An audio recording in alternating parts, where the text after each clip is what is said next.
I have the pleasure of introducing you all to Javier Zaldivar. Javier has been the executive director of the San Andreas Regional Center since 2014, but has been working and advocating for individuals with developmental disabilities for over 30 years. He has been advocating for inclusion and maximizing opportunities for individuals to live their best possible lives in a way of their choosing, with as much or as little support as needed.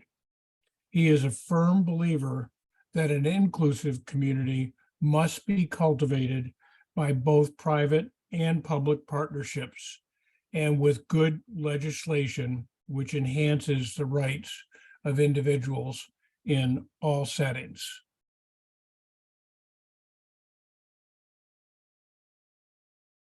So to start the fireside chat, just a brief recap on the format. I get to ask the questions and Javier gets to answer them, and we'll try and keep it light and entertaining. And I'd like to start with a basic question. What services does SARC offer? San Andreas Regional Center, SARC, offer? And what role do you take in finding services for individuals with intellectual and developmental disabilities? Well, first of all, Dana, thank you so much for the invitation, and thank you for having me here today to talk to you today about the Regional Center, which plays a vital role overall in this particular service area. And it's important that we have conversations like this. We can only make the services and we can only make the Regional Center responsive when we have active conversations and active participation. So the role that the Regional Center plays in services really is dependent upon the family and the individual. It's important that we be good listeners and we help formulate a plan as we determine where exactly we need to be with that individual. The Regional Center, I consider it broken into segments. We serve individuals from 0 all the way to their end days. And that's a huge lifespan. So you might imagine that an individual that is 2 years old is going to need something very different from somebody who's 10 and somebody who's 20. And we'd like to consider ourselves a partner as the individuals we're serving are transitioning from stage to stage. So are their services. And the services that we offer, again, it depends on where we are relative to the situation. But if we're serving a child, a toddler in the Early Start program, some of the services that are often offered are things like speech therapy, occupational therapy, and the therapies that help development. It's so critical that we get in there in the early stages so that those individuals have the maximum potential as they enter into their lives. The other services that we offer, of course, as I mentioned, are situational, but a lot of the younger children that we often serve now between 5 and 14, 15, a lot of those are often around behavior management, respite, daycare, and social recreation that was recently reintroduced as a regional center service. And those are often, again, situational on where the individual is. The key is when the individual is transitioning into adulthood, everything changes in adulthood. And the individuals that we're serving, they have a voice and we go to them, well, what is it you want? And a lot of times that may include services such as improving independent living, or giving them an opportunity to move out of their home and putting them in homes like the wonderful homes that you operate here at LSA. We have supported living programs, we have employment programs, and we have everything that may be needed to help that individual be successful. And of course, the services that are offered are going to be relative to where they are and the regions that are covered. But in the end, it really is about going to the individual and making sure that the plan that we formulate is responsive to their needs. And that's a tough road. And the reason it's tough is because many people don't use their voice or are intimidated to use their voice. So we want to make sure that the services and the service system are going to be reflective. On our website, we have common services that individuals may request or may inquire about. And as we mentioned, although we look at it, Dana, in the age categories, they are less important when we're trying to formulate success for the individuals in their individual community and situations. Just a quick question. Who's eligible for services? It's a good question because eligibility is the key in order for you to take advantage of services. There are really four critical categories. One of them being autism, an individual that is diagnosed with autism, an individual that is diagnosed with an intellectual disability, individuals that are diagnosed with epilepsy, and individuals that are diagnosed with cerebral palsy. These four big categories, once we have a diagnosis, and it has to be before the age of 18.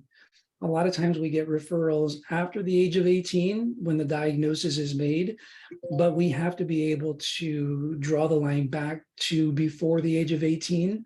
And then we look at the areas of function that are inclusive. And once again, it depends on the functioning level of the individual. The fifth category is called the fifth category. These are individuals that do not have one of the primary four diagnoses, but they have a diagnosis that makes them function as if, and they need support as if they had an intellectual disability. The best way to wrap your head around that fifth category is somebody maybe is developing typically, and at the age of 17, they have a traumatic accident, a drowning, a car accident that's affected their cognitive ability. And because that happened before the age of 18, these individuals would be considered under that fifth category.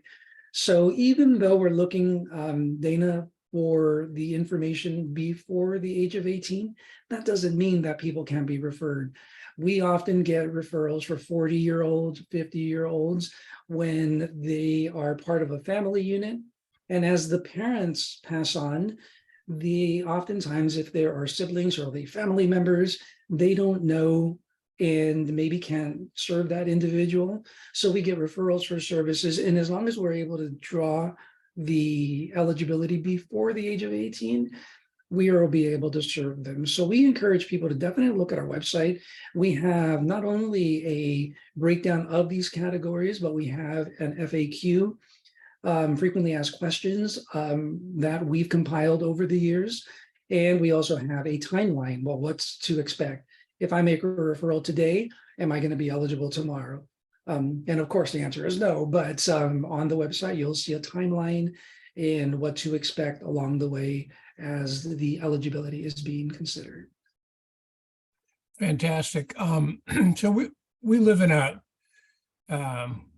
fast-changing world. The number of individuals with diagnosed with intellectual and developmental disabilities goes up every year. We talk a lot about making sure that we give people choice. Are there new services or service models that are being introduced to keep essentially pace with this changing world and increased needs? I think that's a really good question. And the system, I mean, we're approaching 60 years since its founding back in 1965, when the regional center system and the Lanterman Act was signed. It really was about making sure that individuals were served in their communities and not in state hospitals. But here we are almost 60 years later, and the system is evolving, and it's becoming, I think, not only more sensitive to the populations that we're serving, but it's also becoming more responsive to the different elements that are required. And some of the innovative programs that are being introduced, the biggest one is called the Self-Determination Program. The self-determination program is exactly what it implies, where versus the regional center providing a service, the regional center will work with the individual and their family members or their circle of support, and we together will come up with a package, and then that individual will be given a certain amount of money based on that package, and then they can go and buy a service that works for them versus them being forced to use a regional center service. So that self-determination program is huge. We're still rolling it out as the state modifies, but that particular program is pretty incredible. The other program that is innovative is called the Coordinated Family Support. It's really new. The program began barely on March 1st. And one of the feedback, and as part of that evolution of the system, is that many family members were concerned that they weren't getting the necessary support and the necessary steps in order to take advantage of other programs that may be available. So the Coordinated Family Support Program is there to help individuals navigate the very complicated system. The reality is we're a bureaucracy like everybody else. And when you add the regional center bureaucracy to the Medi-Cal bureaucracy, to the school bureaucracy, it can become overwhelming for anybody. So the Coordinated Family Support person can help the family navigate these complicated systems so that they can get the needed services in their home. And another real innovative program that the department is rolling out is over the last few years is the state hospitals are all closed. Back in the day, if an individual with a developmental disability was born, they were put in a state hospital, no questions asked, and that's just the way it was. But as that system changed, and as all state hospitals are now closed, except for those that have secured perimeters for other concerns that have to be addressed, but people are now living in their communities. So the department, along with the regional centers, have introduced new home models. We have the enhanced behavioral support homes, where we're looking at serving individuals that may have more intense needs, and we offer more intensive packages and supports in order to keep that individual and the community safe. We have the community crisis home that is there to, instead of somebody going straight to a police station or straight to a lock setting, they can go into one of these community service homes, emergency homes, if of course there's space. And then at this regional center, we were just awarded a grant to open a memory care home, the first of its kind in this region, and that's to serve individuals that are facing dementia. As they get older, like a lot of us, the functional cognitive needs change. So this new model of home, the memory care, is going to make sure that these individuals maximize their opportunities and that their cognitive abilities are going to be front and foremost, and make sure that the staffing has appropriate training. Those are just some of the innovative programs that have been rolled out over the last few years, and a lot more. I think the system is going to look very different in a few short years, and I think it's really going to be to the betterment of the entire system, but more importantly, more responsive to the needs of families that are ever changing. And of course, making sure that we have other supports, including nursing support and behavioral support, and we have employment support. So we're really looking at the totality of the individual and making sure that their needs are met. And a lot more of innovation is forthcoming, and you can always follow us on social media where we put a lot of this, but our website is constantly updated with important information to keep you all informed. Javier, I mean, I talk to a lot of parents. I'm a parent. I constantly hear they're worrying about their children transitioning to adult services. Concerns of programs having, staff shortages. A lot of day programs are still not up and operational post pandemic. How do you have any advice for those parents, or how is SARC, trying to address some of those concerns? And it's really the availability of adult services, particularly day programs. I think that's a good question, Dana. And I think the realities where our service system is no different from the other service systems where we're competing against each other to hire staff that not only qualified and trainable, but also invested. A lot of times it's a parent. I always advise them that they need to look at services not through the eyes as a parent, but as an individual that is there to support your loved one. It's hard for us to make decisions about our loved ones when we're not looking at them as adults, or we're so protective that it makes it really complicated. But I think the important thing is making sure that if we are looking, this particular region is very expensive. Not only are we dealing with it just being, almost unattainable in many cases, but we also have local minimum wages that affect our ability. And a lot of people think the regional centers have the ability to just raise rates and pay the going rate. The reality is a lot of what we do is actually out of Sacramento. And when we work closely with the department, we have to formulate a strategy that will ensure that the service system is in fact there to meet the needs. And the staffing shortage of the pandemic really, I think, spotlighted some of the complexities of the system and how it could pivot in order to ensure that the needed services would be provided, if even at a minimum. One of the big challenges that we face for many years is getting nursing services. Nursing services are a must for many people.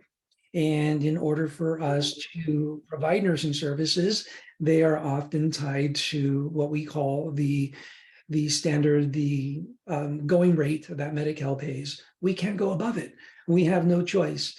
And even though here our rates for personal assistance, for example, it may be $18 that we offer for reimbursement, but the local minimum wage up in Palo Alto is already up to $19.50. And our rate doesn't even cover the local minimum wage.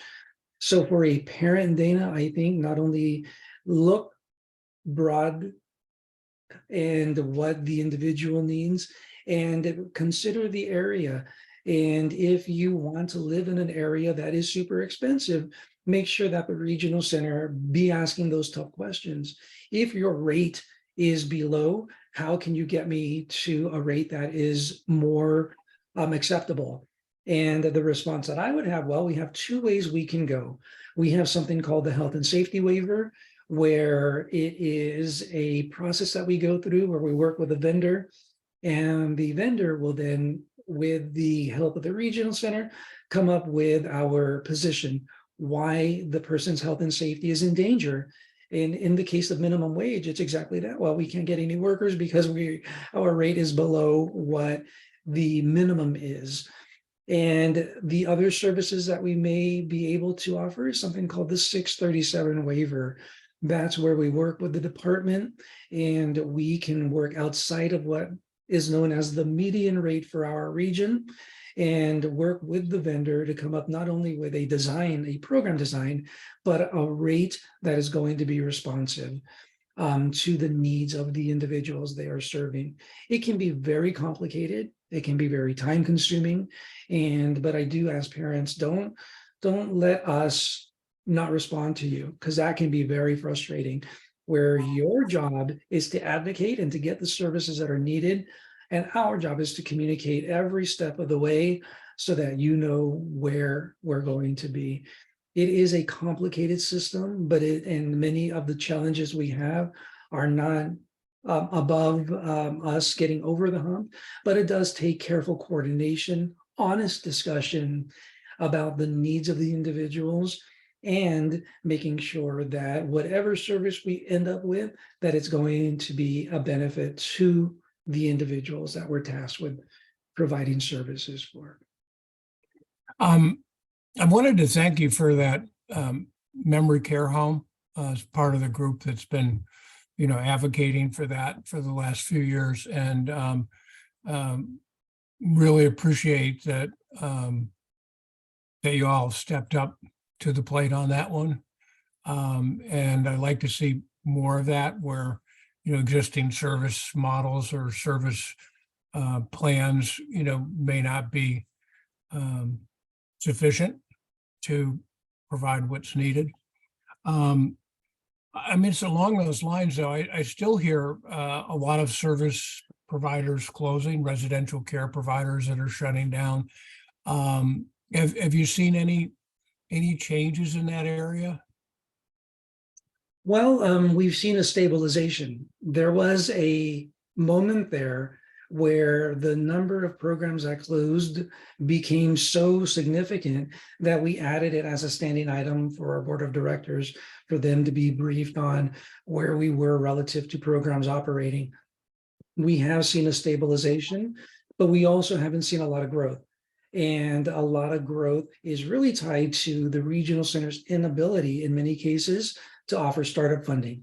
So we've been advocating, and as parents, that's one of the ways you can help us, is making sure that the department provides startup fundings. A lot of times I can do a request for proposal and I need X program, and I may get a interest.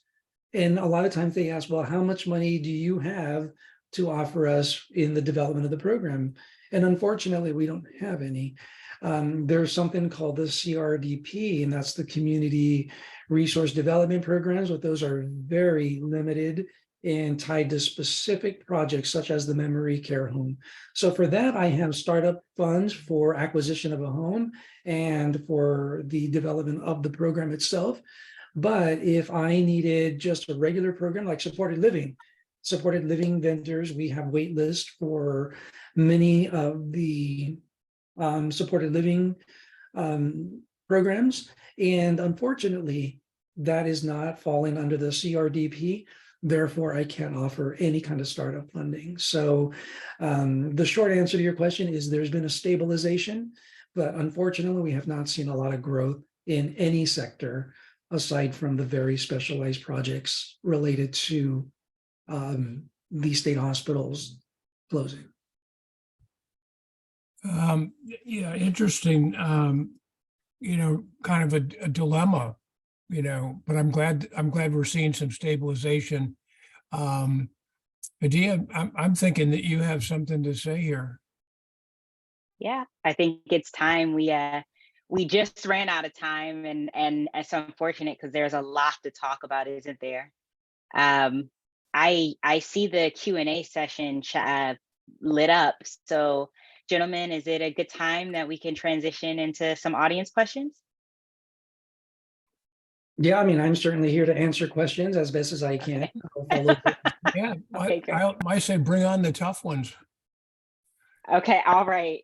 I don't know if Javier is with you on that. So again, I just want to remind you, a couple of the questions came in on our chat feature, and we want to use the Q&A feature to ask questions. If you did put your questions in the chat, we'll try to get to them as best as possible, but the ones that we can answer first directly and also clearly are the ones that are going to come through the Q&A. They're also the ones that the panelists can see and read the question as well.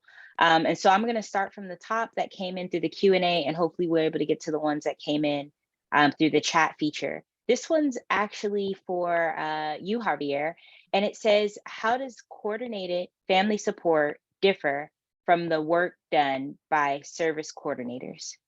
Yeah, that's actually a very good question. And the Coordinated Family Support Program is intended to be a more intensive connection and collaboration with the family and individual. A lot of times the service coordinator may not have the time or expertise in navigating. So the Coordinated Family Support Program and the individuals that provide that service, they're going to become our resident experts. So if a family needs to contact Medi-Cal, IHSS, they need to work with an IEP, they need to work with an insurance program, these people are going to be much more specialized, and they're going to work in collaboration with the service coordinator, but they're going to be there to answer more readily the navigation questions that a family may have. And if needed, for a portion of the hours, they can fill in under emergency basis. So if they were helping navigate a family, maybe because they are moving out, and part of that is doing independent living or supported living hours, just as an example. And if the service is not able to be provided, they can step in for a certain number of hours and provide that service directly. So those are the biggest ways. They are more intensive, more expert in their responses and navigation, and they'll be able to provide direct support if appropriate in order to fill in gaps for various programs. Great. And then just curious, follow on to that question. It sounds like the Coordinated Family Support Program is operational. Someone in our audience said that they heard details that DDS was working on it about a month ago, but they're not sure if it's operational yet. Yeah, so right now where we are, and we're going to be hosting a couple of our own. Actually, if I'm not mistaken, we may actually have a coordinated family support webinar coming up. And you can look at our social media. We have the dates listed there. But the program is operational. We put the request for proposals out for interested parties. And you can learn about the Coordinated Family Support Program directly from our webpage. And we have our own presentation on the program. And we also link you to the department's presentation, the Department of Developmental Services, by the way. When I say department, they are the ones that oversee the regional center system. So we will link you directly from our webpage to their webpage. And the Coordinated Family Support is right on our front page. You just scroll down to news and events, and you will see different topics, including an entire webpage on the Coordinated Family Support. And as soon as we have it available, you will all know. We're in the process of vetting the request for proposal. Great, great. This one's from Angelica. It says, hello, it's great that SARC helps so much to support families. Will SARC have involvement in the Care Court initiative to help those that do not have anyone who can or has advocated for them? That's a good question. The Care Court is new, and you should know there's a couple of lawsuits pending to change the Care Court, but that's new. And the Care Court is a initiative signed by the governor in this last budget cycle, and the intent is to provide needed care, even by force, for individuals to help stabilize them. We are not going to have a direct involvement with the Care Court. However, we will be there to advocate and to coordinate with individuals if they are mandated to participate in the Care Court. Much like we do right now, we have many individuals that may have legal issues, mental health issues. So we are often a collaborator. It's important to remember that regional centers services are voluntary. We can't force our services on anybody. So a lot of times it's getting to that point where the individuals are going to get the needed services. So we are on standby with the Care Court, and we certainly are ready to provide advocacy and support as needed. But with these two, actually, there may be more than two lawsuits pending. We'll see if an injunction is placed or if the Care Court takes effect later this year as intended. Great. And so Javier, just so that you know, our team's working on, and all of the people in the audience right now, we're working on getting the links in the chat on how to sign up for CFS. And also for this webinar that you mentioned, Javier, we're working on getting that in the chat. And actually one of my colleagues have already put it in the chat. And you can go to that link to find out more about CFS. I just saw a question from Olenka. Olenka is going to be joining us for IDD Topics and Trends later on in this season, and we're very excited about it. But that was one of her questions, and I wanted to make sure that I gave special attention to that. But there's other people who are asking about the Coordinated Family Service Support Program. Also, they want to know how are they referred? Sure. How do they get signed up and things like that? And we're going to go ahead and point people to this webinar and also to your webinar page for that, so that we can get to just one or two other questions This And- one actually is for, Yeah, I'm oh, sorry. go I'll ahead. simply mention that it is on Monday, March 27th from 9 to noon. Registration is required. And the other session is from 9 to 12 on Wednesday, March 29th. Registration is required. It's on our webpage, on our Twitter, on our great. Facebook. And we will have translation. It'll be in English, but we will have Spanish, Vietnamese, Tagalog, and we will have a deaf and hard of hearing individual there also as needed. It's perfect. Perfect. Glad to hear that. And that's also, it's almost like it's on purpose. It's right before and after our next IDD topics and trends. Javier, did you do that on purpose? That's amazing. So we'll have your webinar, then you'll come to ours, and then you'll have another one the day after. And by the way, if you are using our closed captions, it does translate into multiple languages. I think it's something like 15 or 16 languages. So feel free to use that function as well. This question's actually from Alice Crowther, and it's for you, Dana. How important is it to move a 25-year-old individual from school age unit to an adult unit, in your opinion? And then I'll have you follow up, Javier. So would you repeat that question again? Absolutely. It's how important is it to move a 25-year-old individual from school age unit to an adult unit? Joe, when you say school age unit, you mean within the regional center? So the service coordinator is part of a, I'm going to defer that one to Javier. I would think it's not that critical, maybe over time as the individual gets older. I'm going to defer that one to Javier. Yeah, thank you. Well, certainly Javier. Change is hard. We understand a lot of times when the one thing we strive for when people are transitioning is somebody that's familiar and somebody that is trusted. A lot of times the way we structure our units is to provide a specialty of sorts in order to ensure that when we do have a handoff, that the individual is going to be as well served as they were previously. So I understand the relational piece, and I certainly understand the need for trust, especially when a big change happens. I understand, but it's not necessarily so critical. And hopefully there will be a warm handoff between a school age individual and a adult worker. And as I mentioned, a lot of times we are trying to specialize our units. The adult people are going to be much more familiar with the adult programs than somebody that is school age, and they may be more eligible, or more informed related to IEPs and the like. So it is important that we follow our transition process there, but we're always open to having a discussion and providing hopefully a seamless transition from one trusted service coordinator to the next one, and hopefully that the individual will be provided with the optimal services. Sure. It says here, just transitioning again, what is the usual length of time that it takes to get a health and safety waiver approved? The health and safety waiver can be very complicated. It can be a while because we have to work with the vendor, and the vendor has to prepare not only their case for a health and safety waiver, but they have to prepare some pretty complicated financials.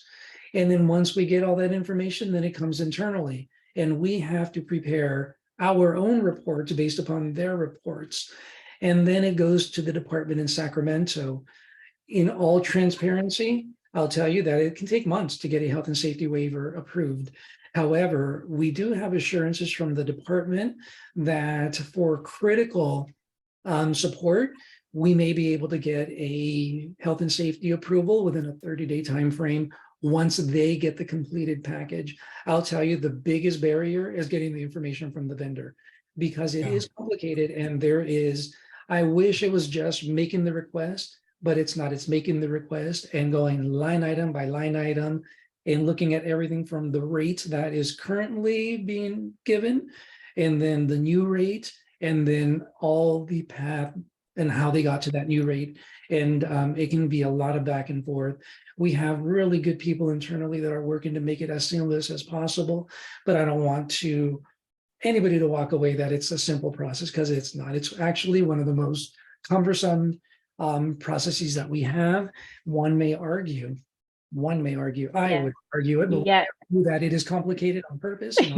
Well, and let me jump Yes. in Dana, here. do you want to speak to that? Oh, go ahead. Well, I mean, we're a service provider that has successfully navigated that process for a couple of health and safety waivers. And Javier is exactly right. I think the regional center and DDS, move along pretty good. But it took us a long time to get, all the data together. And I think if we did it a third time, we'd be a little bit faster, but I think all told, it took us 6 to 9 months. Wow. So this one, actually, I just want to segue here. Jean Javi asked a question. He says, if a group of parents form community in an apartment complex where the parents and children live in the same community, but the children live independently with support, would the regional center support such an arrangement? And I only asked this question, it's a little specific, but I only asked this question because we're going to be dealing with this also later on in this season of our IDD topics and trends. We found a for-profit company that does this, but again, it is a social enterprise and not the regional center. So Javier, can you speak to that? Sure. And once again, it's a complicated question, so I'm going to give you Absolutely. least complicated answer as possible. Before a regional center offers or vendors a program, what we have to do is look at it through the lens of what we call the final rule. The final rule is a federal mandate that is basically, not only does the individual, do they have maximum choice in their living situation? Do they have maximum control? But are they living in a community? And a lot of times when we have an intentional community, it can be a good thing, but it also can raise eyebrows because intentional communities may be going against the final rule. So we have a very complicated checklist that we work through in order to ensure if the individual vendor or service provider is meeting the support. We do have situations where once we vetted that, we are supporting, and a lot of what we offer in intentional communities within the general community can be services like independent living service, which is up to like 25 hours per month of in-home support. Or we have supported living that can be upwards of 24-hour, 7 days a week support. And we offer other services like housing support and housing check-ins. So the short answer is, if it meets the federal standard and if it passes the federal test, then we'll support anything. Sure. Yeah, This one's interesting. My own observation would be Sure. if the words were that the family member lives independent of the family in a complex, meaning that this individual lives in a separate apartment, that's a big step towards it being, in fact, truly independent and eligible for, supports that are available to support someone living independently. Right. We've had situations where maybe they've converted the garage into a little apartment. Yeah. And it's a separate entrance, and that would be a situation where we would look at it through the lens of that final rule. But we have many situations where granny units, if you will, have been developed, and the family members live on one side and the other family member, the person we're serving, lives on the same property, but in their own little domain. So anything is possible as long as we can pass that federal test. Yeah. So thank you so much, Javier and Dana. This question, again, for you, Javier, is pretty interesting. It says, how many community crisis homes are available in the region and locations? So I'm very curious to hear the answer as well. Okay, well, one crisis home that we have up and operational, it serves up to a maximum of 4 people. And this particular home is located out in San Benito County. And we have a specialized provider that is providing care in that particular home. So we have one, and that is for anybody 18 and above that meets the criteria for needing a crisis support. And then we have several enhanced behavioral homes. We have, I think, a total of 6, and we have maybe 7, 8. We have several here in Santa Clara County. We have 2 for children, 1 in Santa Clara County, 1 in Santa Cruz County. And we are in the process of opening 2 new enhanced behavioral homes out in Santa Cruz County, 1 in Santa Cruz and 1 in Watsonville. So, but for the crisis home, we have 1 operational, and we have 1 request for proposal for a children's crisis facility, because we understand that's also a big need. But we're in the beginning stages of that. So the short answer is 1 crisis home operational in this region for up to 4 individuals. Okay, great. Okay, and this one, how have the increases in government reimbursement rates improved that IDD housing crisis? There's quite a few people who are asking here about the increase in government rates, and also a few that are concerned about the rates being too low. Sure. Well, I'll let Dana answer that as a provider, direct provider, and then I'll come behind him. I guess first off, the background is that, rates haven't kept pace with costs over time. So many providers either were, constantly below water or in fact closed. So the increase did a couple of really positive things. One, it took into account where your business is operating. And so in higher cost areas like ours, the rates were adjusted up. The second thing it did is it moved the needle significantly up. For residential care providers, that increase in 2 increases over the past 2 years probably is close to 35%. So that's gone a long ways to allowing those providers to pass on needed wage and benefit increases to staff. But it's probably more stabilized the situation than anything else. Future increases, which are planned, and the fact that those increases are on the table and in the budget, make it a lot easier for a new provider to justify going into business. So I would expect to see, more, new providers going into business or expanding over the next couple of years, directly as a result of this new rate mechanism and the increased levels.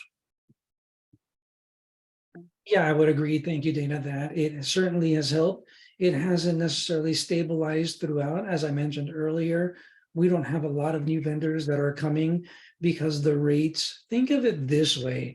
And when I work with my board, when we were in tough times, when we had the Great Recession back in 2008, the service system lost over $1.5 billion that they took, and they put meaning the legislature, put a lot of barriers for vendors. And that's when we lost the bulk between that 2008 and 2014, a huge span. And when they finally started opening the spigot and supporting the vendors, many were already so far behind the 8 ball that even though the rates were better, they were so far behind, it was impossible for them, and they still ended up closing.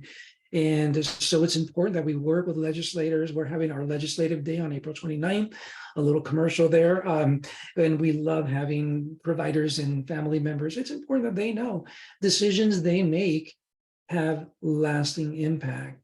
And when the state was operating in billion-dollar surpluses year after year after year, the service providers, many of them are really good, were not able to sustain their particular services.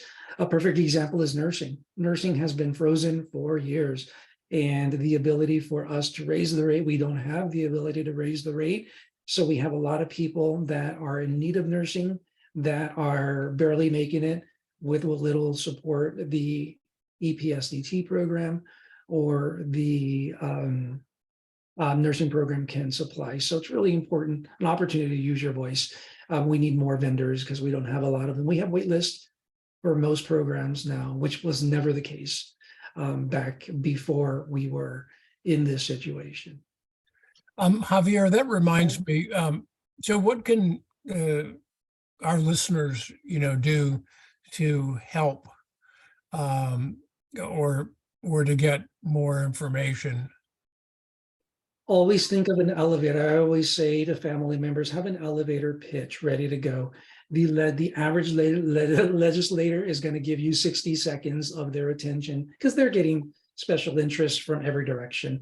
So be very clear, be very concise about how the decisions that are being made are affecting your family. They do love hearing, they don't like hearing from me, I'm a bureaucrat.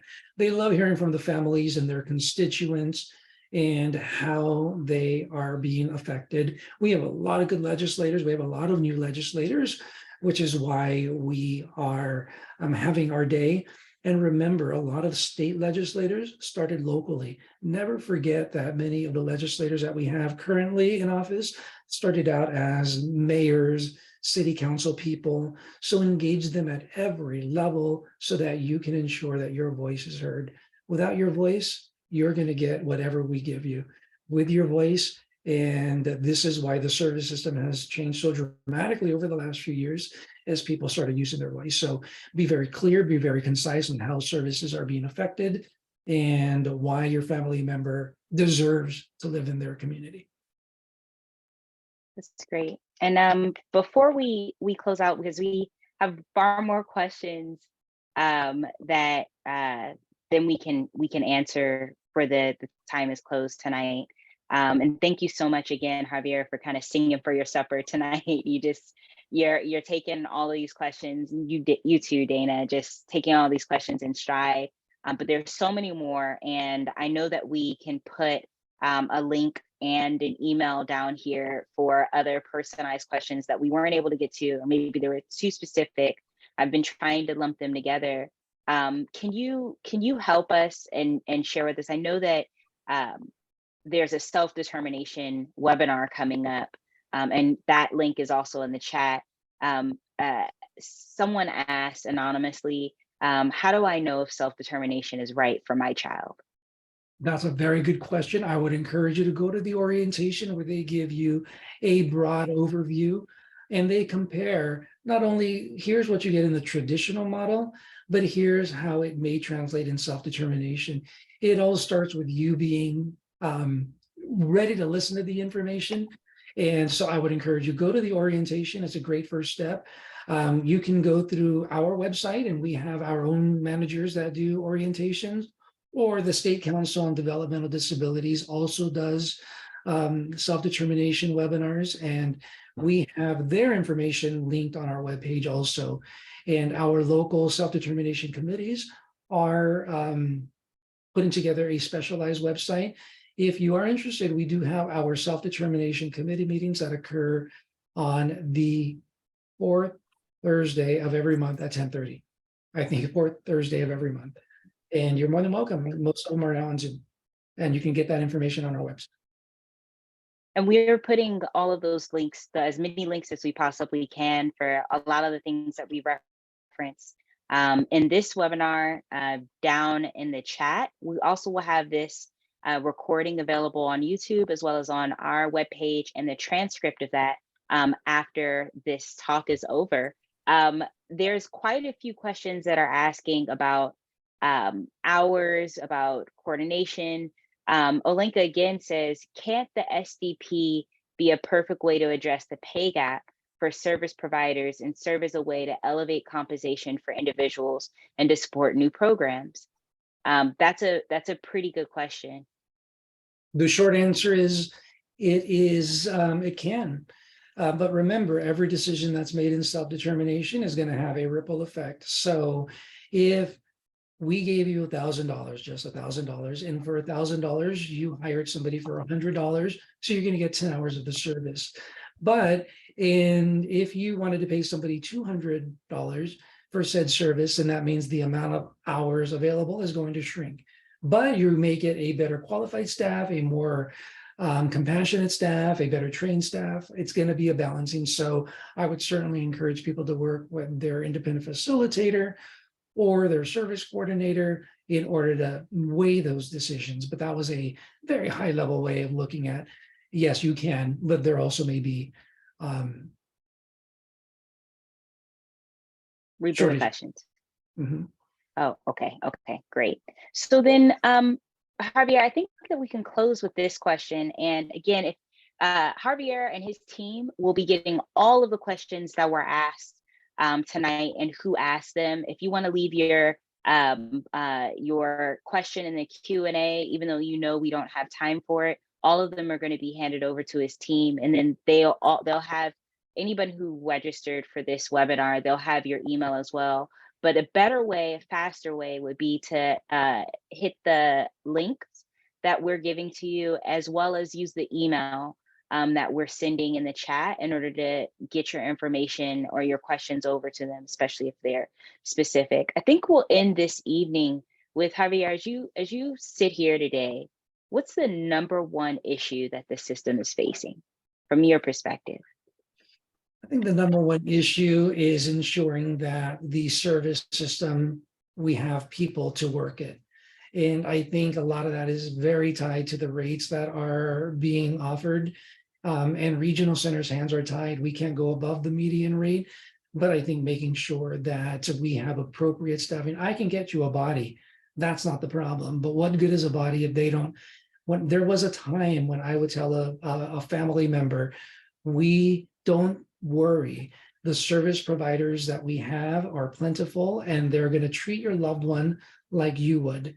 And that's not the case anymore. We have wait lists up and down, and people that you all know, if you're a respite person using an agency, you're lucky if you get the same respite person. So I think staffing and staffing stabilization, I think, is one of the #1 issues next to housing and affordability, but it's really the staffing. Okay. And it sounds like that is a ubiquitous issue that a lot of organizations are facing, but particularly in this community where we're serving one of the most vulnerable populations, the crisis is dire. And so that being said, we really appreciated having you all here with us tonight. Javier, Dana, thank you so much for your time. Again, Javier's contact information is just here, and also lots of resources in the chat. Don't just go anywhere just yet. There's a couple more announcements I want to make. Next week, we are going to have Maria Dane from Parents Helping Parents. She's the Executive Director of Parents Helping Parents. That's March 28th. You won't want to miss her talk. And we're really excited to have her. So she'll be here talking about her organization and answering some questions from us. We are also going to talk about transitions while advocating for systemic change. So we're really excited about that. You can find the link to that in the chat as well as on our website. And again, that's March 28th. And then we also have our 4th annual Home is Where the Heart Is. Thought tonight was fun, and you liked hanging around with this few cool individuals, if I may say so myself, please join us in person on May 20th. That's 2023, May 20th, 2023, for our I think it's our 4th annual. Wow, our 4th annual Home is Where the Heart Is annual fundraiser in Campbell, and we're going to be really excited. The link for that is also in the chat. You also find that on our website. And I didn't get a chance to say it, but we're going to have our American Idol 4th place finalist, James Durbin, who also is an individual with IDD, and comedian Regina Stoops, who's a parent of a child with IDD who's going to be at our event. And we're really excited. Regina's super funny, and we love to hear from people like James, especially with all of their talent. And so you can register for this free event, use the link in the chat, join online, and we hope to see you there. Until next time, thank you again so much, Javier and Dana. And thank you to all of you who joined us tonight. We'll hope to see you soon. Thank you so much. Yeah, thanks for joining us. Thank you. Good night, everyone. Good night. Thank you. Good night.